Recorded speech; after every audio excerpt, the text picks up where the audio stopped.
Olá, seja muito bem-vindo ao meu canal. Este é o canal Prega a Palavra. Meu nome é Newton Soares Scala, sou pastor batista, pastorei a Segunda Igreja Batista de Mauá, que carinhosamente nós chamamos de Igreja Batista Sal da Terra. É um prazer estar aqui e compartilhar a palavra de Deus com você.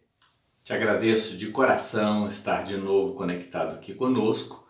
E assim nós podemos dar continuidade à nossa série Fundamentos da Nossa Fé. O nosso assunto hoje é igreja.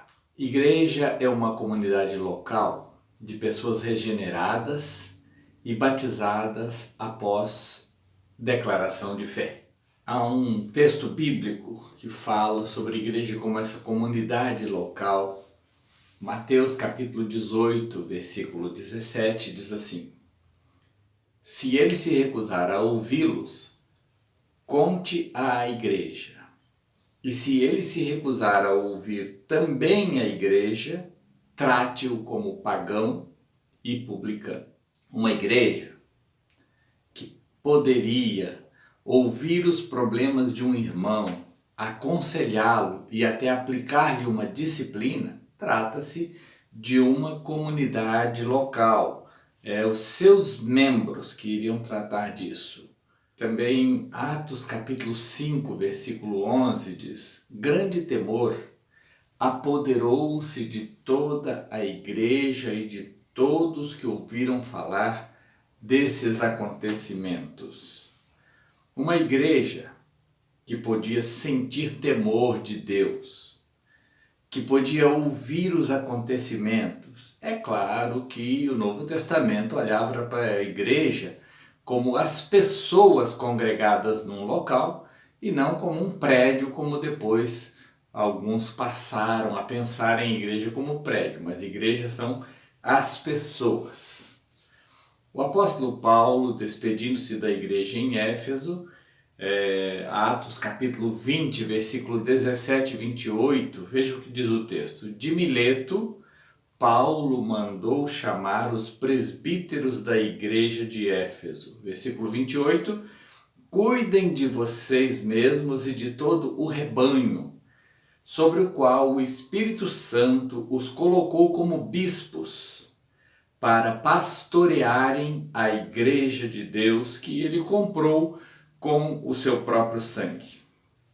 Tais congregações locais são constituídas por livre vontade das pessoas, com a finalidade de prestarem culto a Deus, observarem as ordenanças bíblicas que Jesus deixou, meditarem nos ensinos da palavra de Deus, para a edificação mútua e também para a propagação do Evangelho. Atos capítulo 2, versículos 41 e 42 nos dizem: os que aceitaram a mensagem foram batizados, e naquele dia houve um acréscimo de cerca de 3.000 pessoas. Eles se dedicavam ao ensino dos apóstolos e à comunhão, ao partir do pão e às orações. As igrejas têm liberdade para a tomada de decisões e prática da disciplina. A vida espiritual e as questões doutrinárias da igreja submetem-se à autoridade da palavra de Deus e à orientação do Espírito Santo. Mateus capítulo 18, versículo 15 a 17 diz: se o seu irmão pecar contra você, vá e a sós com ele mostre-lhe o erro. Se ele o ouvir, você ganhou seu irmão. Mas se ele não o ouvir, leve consigo mais um ou dois outros, de modo que qualquer acusação seja confirmada pelo depoimento de 2 ou 3 testemunhas. Se ele se recusar a ouvi-los, conte à igreja. E se ele se recusar a ouvir também a igreja, trate-o como pagão e publicano. O Novo Testamento fala sobre igreja também no sentido universal da palavra, ou seja, a reunião de todos os remidos, de todos os tempos, onde Cristo é o cabeça e a igreja é o seu corpo espiritual. Colossenses capítulo 1, versículo 18 diz: Ele é a cabeça do corpo, que é a igreja. É o princípio e o primogênito dentre os mortos, para que em tudo tenha a supremacia.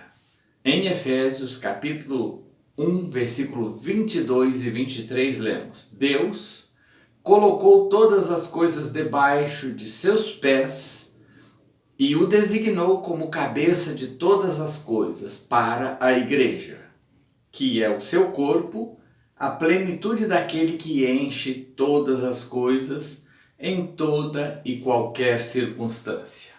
Ainda em Efésios capítulo 4, versículo 15 a 16, lemos assim: Antes, seguindo a verdade em amor, cresçamos em tudo naquele que é a cabeça, Cristo. Dele, todo o corpo, ajustado e unido, pelo auxílio de todas as juntas, cresce e edifica-se a si mesmo em amor, na medida em que cada parte realiza a sua função. Jesus falou das comunidades locais e falou também da igreja num sentido mais amplo. João capítulo 10, versículo 16. Tenho outras ovelhas que não são desse aprisco. É necessário que eu as conduza também. Elas ouvirão a minha voz, e haverá um só rebanho e um só pastor. O destino final da igreja é habitar na presença de Deus por toda a eternidade, desfrutando da mais íntima e profunda comunhão e harmonia com Deus. Apocalipse capítulo 21, versículos 1 a 4. Então vi um novo céu e uma nova terra, pois o primeiro céu e a primeira terra tinham passado e o mar já não existia. Vi a cidade santa, a nova Jerusalém, que descia do céu, da parte de Deus, preparada como uma noiva, adornada para o seu marido. Ouvi uma forte voz que vinha do trono e dizia: Agora o tabernáculo de Deus está com os homens, com os quais ele viverá. Eles serão seus povos, o próprio Deus estará com eles, e ele será o seu Deus. Ele enxugará de seus olhos toda lágrima. Não haverá mais morte, nem tristeza, nem choro, nem dor, pois a antiga ordem já passou. O maior privilégio da existência humana é poder fazer parte da Igreja de Jesus. Durante a vida terrena, sendo parte de uma comunidade local, onde podemos servir aos outros com os nossos dons, talentos, habilidades e tesouros. E também podemos ser abençoados com os deles. Edificamos e somos edificados. É o tempo do uns aos outros. Amar uns aos outros, cuidar uns dos outros, servir uns aos outros, ser paciente uns com os outros, edificar uns aos outros, suportar uns aos outros. Uma comunidade local não é uma comunidade perfeita. Ainda bem, é exatamente por isso que nós podemos fazer parte dela. Eu não sou perfeito, você também não é perfeito. E se igreja local fosse composta só de pessoas perfeitas, eu estaria fora. Você também estaria fora. A Bíblia diz: todos pecaram e carecem da glória de Deus. Não há justo, nenhum sequer. Agora, a igreja tem um outro sentido, sentido universal.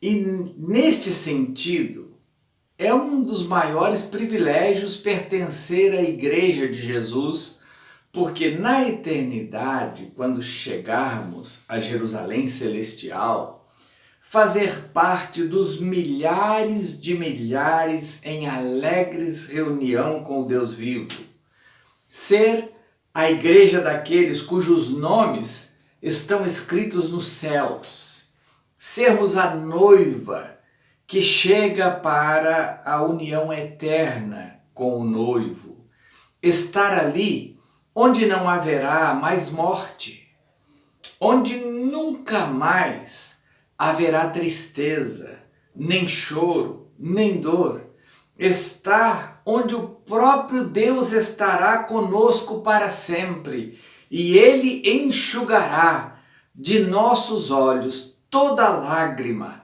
Teremos plena e perfeita comunhão com Ele ali por toda a eternidade. A vida eterna é esta: relacionar-se com Deus e conhecê-lo, como também conhecer seu Filho, Jesus Cristo, o nosso Salvador. Você quer participar disso? Vamos orar. Curve sua cabeça, feche seus olhos. Você pode dizer isso a Jesus agora. Jesus, obrigado porque o Senhor veio a este mundo buscar o que estava perdido e eu posso ser encontrado pelo Senhor hoje. Eu me apresento aqui diante da sua presença querendo que o Senhor traga a tua salvação até mim. Eu quero ser salvo. Eu reconheço os meus pecados, reconheço que estou perdido, mas eu quero ser salvo, Jesus. Eu aceito a salvação que o Senhor oferece. Eu quero fazer parte da tua igreja, Jesus. Quero ser batizado após fazer a minha profissão de fé. Eu quero me unir a uma igreja local. Eu quero servir a uma igreja local. Eu quero ser também edificado na convivência com os irmãos em uma igreja local. E eu quero fazer parte dessa igreja global, universal, da qual o Senhor é o cabeça e nós somos o corpo espiritual. Eu quero fazer parte do projeto que o Senhor tem para a humanidade por toda a eternidade. Oro no nome de Jesus. Amém. Que o Senhor te abençoe, que você possa ter a experiência de nascer de novo pela fé em Cristo, que o seu entendimento espiritual seja aberto. Deixe aí o seu like em nosso canal, compartilhe essa palavra com outras pessoas, é muito importante a sua participação para nos fazer chegar mais longe com a mensagem que Deus tem nos dado. Deus abençoe em nome de Jesus.